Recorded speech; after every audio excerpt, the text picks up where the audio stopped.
11, said the Duke of Wexmoor without turning from the window. 11 letters answered. 11 ladies brought up the North Drive, and 11 carriages turned around before the horses were even blown. Write the 12th barrow. I find I have not yet run out of paper. Behind him, his steward set down the pen with the care of a man laying a knife beside a sleeping dog. Your Grace, if I may, perhaps if the ladies were met at the village inn, perhaps if they saw your Grace before they saw the house. Then they would be deceived, said Alaric Vance, and I have no appetite for deceiving anyone. The house is the truth. Let them meet the truth first and me second, and let them run in whatever order pleases them. The truth stood 4 stories high and half a mile long, and it was dying. Wexmoor Hall had been built over ore, and it still did, but the ore had curdled. The east wing was a black tooth, burned out 11 years before and never rebuilt, its windows staring like a skull's. Ivy had eaten the balustrade of the south terrace and was working patiently on the terrace itself. The great fountain in the forecourt held nothing but rainwater and a drowned thrush. The lawns had gone to hay, the hay had gone to thistle, and the thistle had won. Alaric watched a crow drop out of the burned wing and beat away over the ruined park, and thought, as he thought most mornings, that the bird had a better opinion of the place than any of the 11. He was 36. He had a title older than the county's oldest church, an income that could not keep the roofs on, and a name that mothers used to frighten daughters with, the Grim Duke. They called him in the assembly rooms at Marchbury, the Duke of the Dead House. He did not much mind the names. He minded, more than he would have admitted to any living soul, that the house his mother had loved was rotting into the ground, and that when he died it would fall, and there would be nothing after him but rubble and a line in a book. So he had begun to write letters. Not to the great families, he had no illusions there, but to the shabby genteel, the clergy, the half-pay officers, the widows with too many daughters and too little coal. Honest letters. Duchess's coronet, a ruined house, hard work, and an honest man who would never lie to her. 12 of them now. 11 had come, 11 had gone. Lady Cassandra Vine had lasted the longest, nearly 3/4 of an hour. She had stepped down from her carriage in Eau Nil silk, looked up at the burned wing, and laughed the bright, glassy laugh of a woman who has just been told a joke she does not intend to forgive. "Oh, Your Grace," she had said, "you are droll. Where is the real house? You are standing in front of it." She had looked at him then with real attention for the first time, at his height, his black coat, the hard bones of his face, and something calculating had moved behind her eyes. It could be made charming, she had allowed. With money, a great deal of money. "Have you a great deal of money, Your Grace?" "None," said Lady Cassandra, gathering her skirts from the thistles. "I fear we have both wasted a morning." She had written afterwards to her friends in town, and her friends in town had written to theirs, and by Michaelmas the Grim Duke and his dead house were a standing amusement from Marchbury to the sea. Alaric had read the 12th letter over 3 times before he sealed it. It was addressed to a Miss Marianne Thrupp of Cottrell's Yard, Marchbury, daughter, the parish register said, of a curate lately dead of a fever, and presently employed as a paid companion to an elderly widow. He did not know why he sent it. Perhaps because the name Thrupp was so unlovely that no shallow woman could have borne it long. Perhaps because he had reached the bottom of his list. She answered in 4 days. The hand was small, upright, and unhurried, and the letter said, "Your Grace, I have read your letter twice, which is once more than I read most things. You say the house is ruined and you cannot mend it, and that any lady who comes must expect no pleasure in it. I have never in my life expected pleasure in anything, and so I shall not be disappointed. I will come on Thursday, if Thursday suits.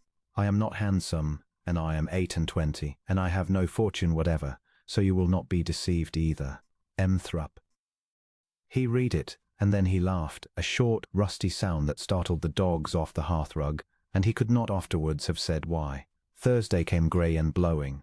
He did not go down to meet her. He had learned that much. He stood in the shadow of the great doorway and let the house do its work, and watched the hired gig come lurching up the drive between the thistles, and waited for the moment when the woman inside would see the burned wing and put her hand to the driver's arm. The gig stopped. A woman climbed down. She was small and plainly made, in a grey stuff gown that had been turned at least twice, and a bonnet that had given up all ambition years ago. She paid the driver from a purse she counted twice. Then she turned and looked at Wexmoor Hall. Alaric waited for the hand on the driver's arm. Instead, Miss Marianne Thrupp stood quite still in the wind with her chin lifted, and she looked at the house for a long time, at the black wing, at the ivy, at the fallen balustrade, and she did not laugh, and she did not flinch, and she did not turn away. Then she walked forward, put her ungloved hand flat against the stone of the doorway as though feeling for a pulse, and said to nobody, "Oh, but you were beautiful." Alaric found he could not immediately speak. She saw him then in the shadow, and did not startle. She curtsied, badly, an honest curtsy with no art in it, and said, "You will be the Duke." "I will be. I am sorry for staring. It is only that I have never seen a great house before, and I did not expect it to be so." She searched for the word. "So sad." "Most people," said Alaric, "say frightful. Most people," said Miss Thrupp, "are looking at the wrong thing." He gave her the tour. He gave it to all of them. It was the shortest road to the truth, and it had never yet taken more than half an hour to work. He walked her through the great hall where the plaster ceiling had come down in a slab the size of a hay wagon and lay in white ruin across the marble, through the library where the damp had turned 6,000 books into a single mouldering block, through the long gallery where his ancestors hung with mildew growing across their faces like a slow grey fashion. He did not soften any of it. He watched her the way a man watches a fuse. She said almost nothing. She stopped once in the gallery, before a portrait of a fair woman in a blue riding habit, and looked at it a long while. "My mother," he said, "the Duchess Elena. She died the winter after the fire. She has kind eyes." She said, "A great deal more than that." She had this house in her hands, and she made it sing, and there was not a tenant on the estate who did not come to her door before he went to the parish. When she died, the singing stopped. He heard his own voice go flat and hated it. The fire took the east wing. The lawyers took the rest. My father took to his bed and did not get out of it again.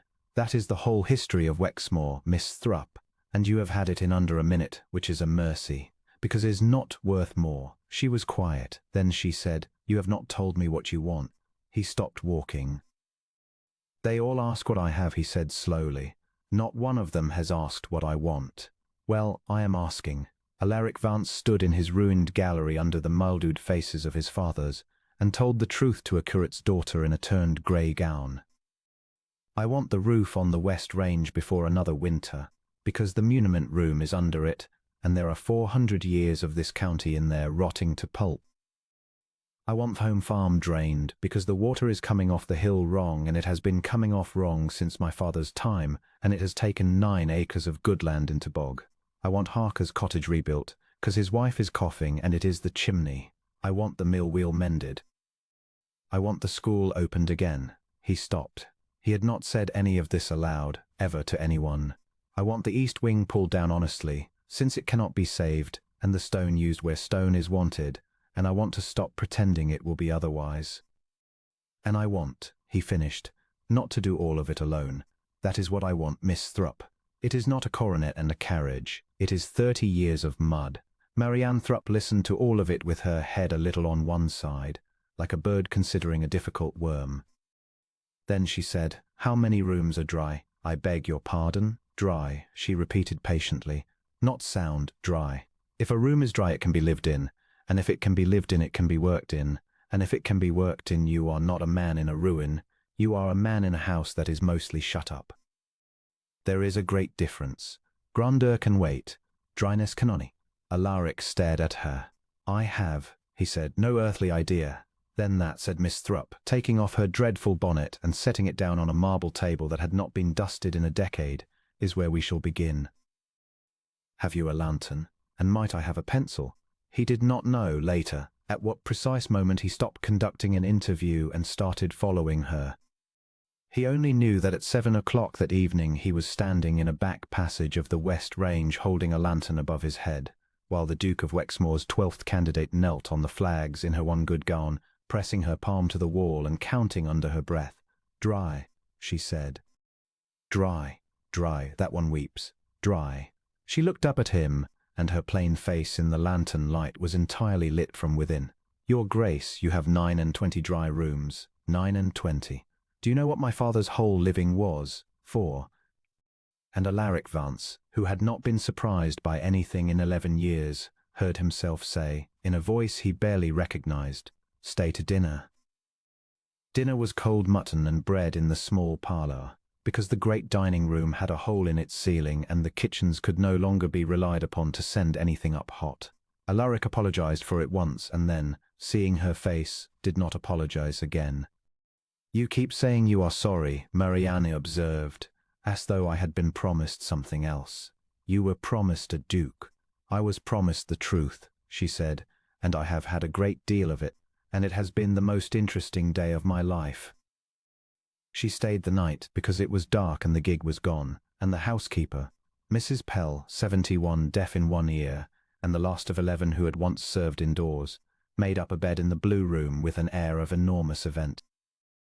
In the morning Alaric came down expecting to find her packed and waiting for the carrier. He found her in the muniment room, in an apron borrowed from the dairy, with her sleeves pinned back and her hair coming down, standing in the middle of 400 years of Wexmoor with a face like a general's. "It is very bad," she said, without looking round. "The rolls on the bottom shelf are gone entirely. Those are gone, we must simply be brave about it. But the shelves above are only damp, and damp is not dead.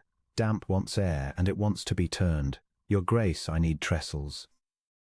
I need every trestle table in this house carried into the long gallery, and I need the gallery windows opened, and I need 6 pairs of hands, and I need them today, because it rains on Sunday." "How?" said Alaric.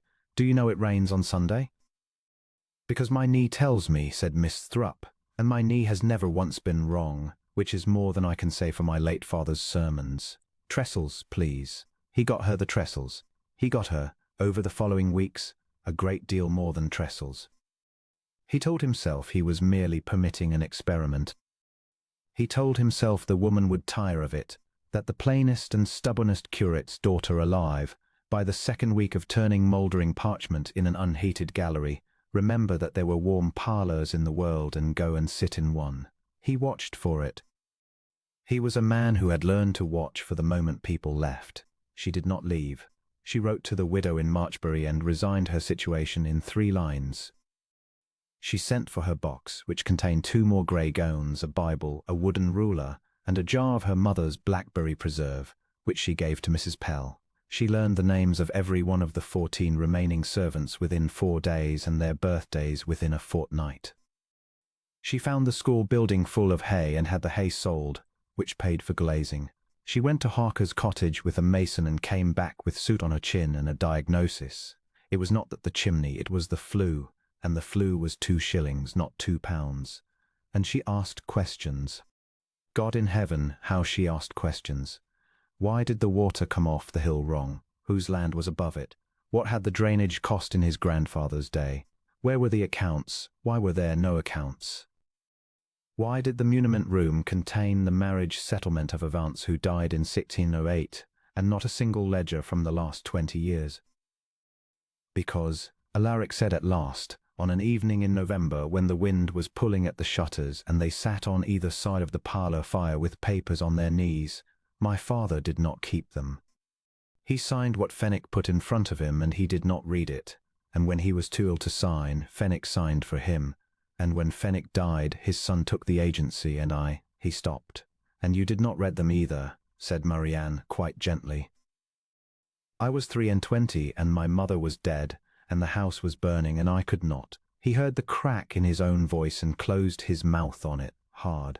She did not say anything comforting. That, he had come to understand, was her particular mercy. She simply set down her papers, and after a moment she said, "Then we shall read them now. Both of us, all of them. It will be perfectly horrible, and it will take until Christmas." It took until Candlemas.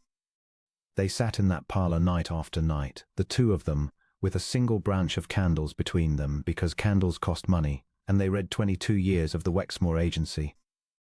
Alaric read aloud and Marianne wrote the figures in her small upright hand in a penny ledger she had bought herself in the village. She did not have a head for pretty things. She had a head like a steel trap for a column of numbers.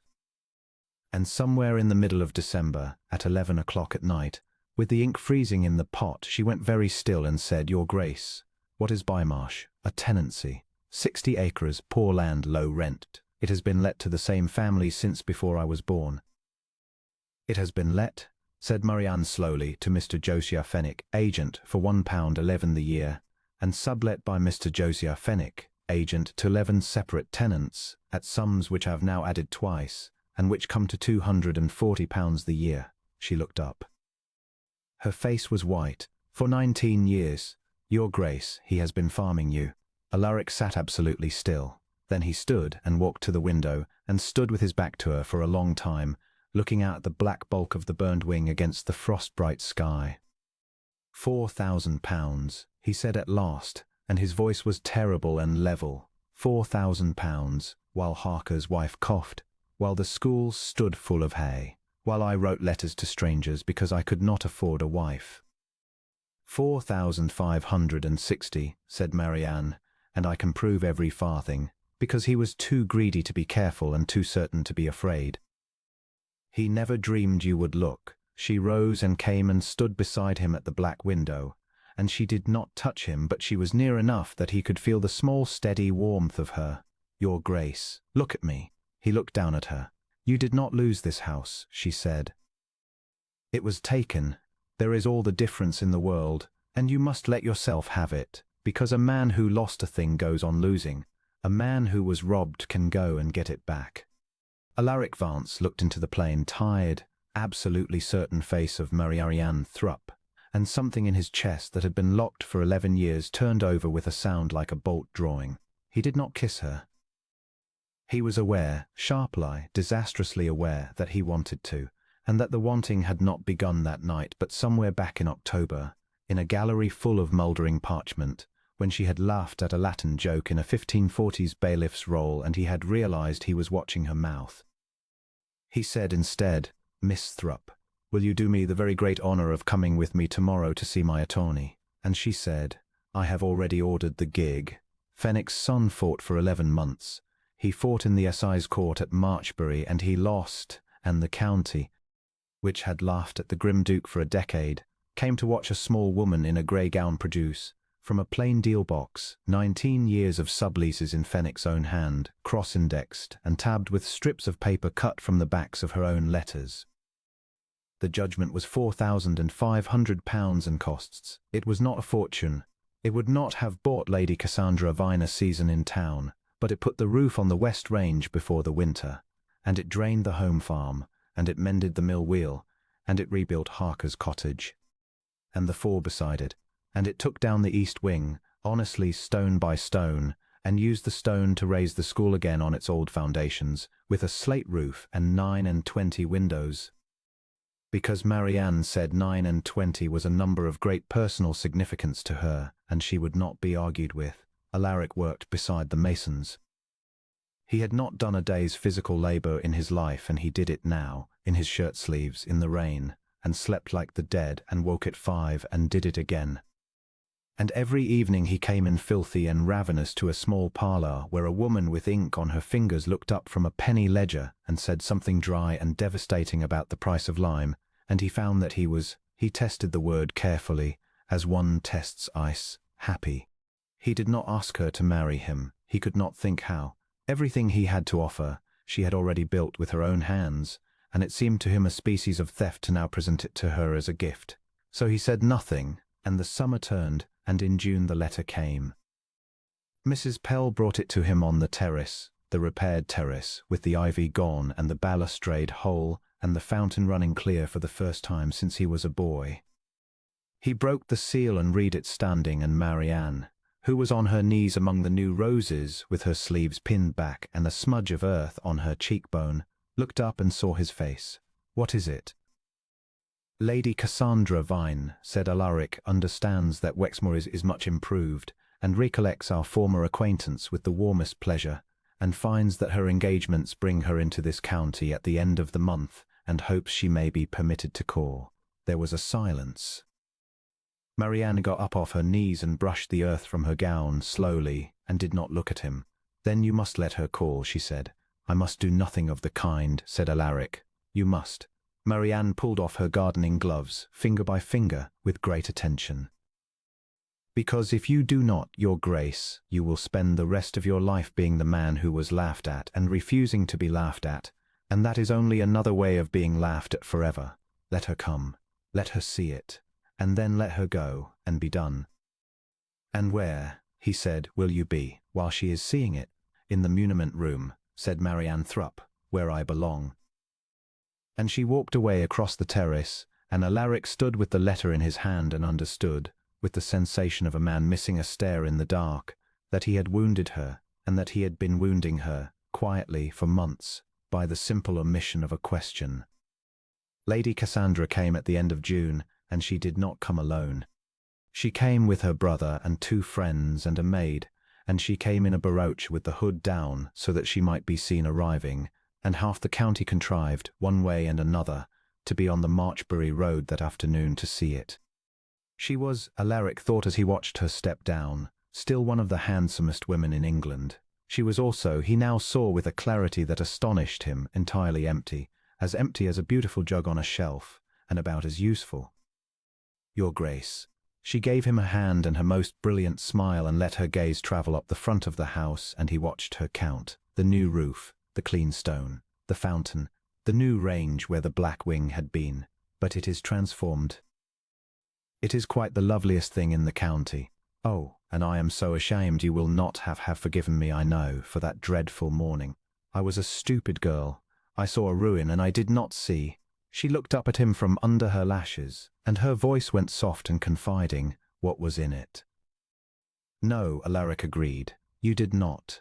He walked them through the house. He was perfectly civil. He showed them the West Range and the library, where 6,000 books had been carried out, sheet by sheet, and dried and beaten and brought back, and where perhaps 4,000 had survived. And he showed them the long gallery, where his ancestors' faces had been cleaned and hung with air behind them, and Lady Cassandra exclaimed at everything, and her friends exclaimed at everything, and her brother asked what the rent roll stood at now. And in the great hall, where the fallen ceiling had been replaced with plain honest plaster because ornamented plaster cost money that was wanted for cottages, Lady Cassandra stopped and laid her gloved hand on Alaric's sleeve, and so, with her eyes shining. Your Grace, you wrote me a letter once. I have always kept it. I wonder whether a foolish woman might be permitted to answer it late. The great hall went very quiet. It was at that moment that the door at the far end opened and Marianne Thrupp came through it, walking fast. In her second-best grey gown with her sleeves pinned back and a smear of lamp black across one knuckle, and a roll of drawings under her arm, and she stopped dead, and took in the company, and went scarlet to the roots of her hair. I beg your pardon, she said. I did not know. Forgive me. Ah, said Lady Cassandra, and her voice was kind, and it cut like a razor. The housekeeper. How very like a man, to keep a plain little thing about the place and never think to have her taught to knock. And she laughed, and her friends laughed. And Marianne stood in the doorway of the house she had saved with the roll of drawings under her arm and her chin up, and did not laugh, and did not flinch, and did not turn away, the way she had stood in the wind on the first day and looked at a ruin and loved it. Alaric Vance discovered that he was not angry. He was something far colder and far simpler. He crossed the hall, past Lady Cassandra, whose hand fell from his sleeve, and he walked the whole length of it in front of them all, and he stopped in front of Marianne, and he took the roll of drawings very gently out of her arms and gave it to Mrs. Pell. Then he took both her ink-stained hands in his. Miss Thrupp, he said. His voice carried. He had spent 11 years learning not to be heard, and he abandoned the whole discipline in a single afternoon. You were the 12th. You came up that drive in a hired gig, and you paid the man yourself, and you looked at my house, my burned, drowned, thieved, ruined house, and you said, you were beautiful. He was aware that his hands were not entirely steady. He did not care. You were wrong. It was not beautiful. It became beautiful, because you would not leave it. And I have been a coward for 11 months, because I could not think what on earth a man may offer a woman who has already given him everything he owns. Your Grace, she said, in a whisper. Alaric, he said, My name is Alaric. I have been waiting since October to hear you use it. And he went down, there on the plain honest plaster floor of the great hall of Wexmoor, on one knee, in front of Lady Cassandra Vine and her brother and her two friends and her maid and half the gaping county. Marianne Thrupp, said the Duke of Wexmoor, I have 29 dry rooms, and every one of them is empty without you in it. Marry me. Be my wife, and my partner, and the mistress of this house, which is yours, and which has been yours since the first hour, and every one in this hall knows it but you. There was a sound behind him. It might have been Lady Cassandra's fan striking the floor. Marianne looked down at him. Her plain face was wet and utterly unguarded, and Alaric thought, with the last clear thought he had for some minutes, that he had never in his life seen anything he wanted to keep so much. You are kneeling in the dust, she said unsteadily. I am aware of it. It will not come out of the breeches. Marianne. Yes, said Marianne Thrupp. Yes. Oh, you great stupid grim impossible man. Yes, of course, yes. I have wanted to say it since Candlemas. He was on his feet before she finished. He took her face in both his hands. And there in front of them all, with the June light coming down through the tall clean windows she had made him wash himself, he kissed her. And it was not a fashionable kiss, and it went on some while, and it settled the question of the housekeeper for the county of Bramley forever. Lady Cassandra Vine left within the hour. She was not spoken to unkindly. She was not spoken to at all, which she found in the event considerably worse. The story travelled to Marchbury by nightfall, and to town by the end of the week, and it was told everywhere with great relish, and in every telling the beautiful lady laughed at the wrong woman in the wrong house, and lost the man she had come 300 miles to collect. She married a baronet within 2 years, and was tolerably comfortable, and never in her life spoke the name of Wexmoor again. They were married in September, in the church at Wexmoor village, by a curate who had known Marianne's father. She wore grey, because she said it was what he had first seen her in, and she would not have him confused. The whole estate came, every tenant, every cottager, every one of the 14 servants and the 22 new ones, and afterwards there was a dinner on the terrace under the open sky, and Harker's wife, who no longer coughed, cried through the whole of it. They had, in the end, 3 sons and a daughter, and the daughter had her mother's head for figures and her father's height and terrified everyone. The east wing was never rebuilt. In its place stood a low stone school with 29 windows, and the Duchess of Wexmoor taught in it 2 mornings a week for 31 years, and would not be argued with on the subject. Alaric grew old in that house. His hair went grey and then white. His temper, everyone agreed, improved beyond all recognition. The county forgot it had ever called him grim, and on winter evenings, long after, he would come into the small parlour and find his wife by the fire with a ledger on her knee and her spectacles down her nose, and he would stand a moment in the doorway just to look at her, a plain woman in a plain gown, with ink on her fingers, in a house that would still be standing when their great-grandchildren were dust. You are staring, Your Grace, she would say, without looking up. I am, he would answer. I am counting the dry rooms. And she would smile and hold out her hand without lifting her eyes from the column, and he would come and take it and sit down beside the only woman in England who had ever looked at a ruin and seen a home.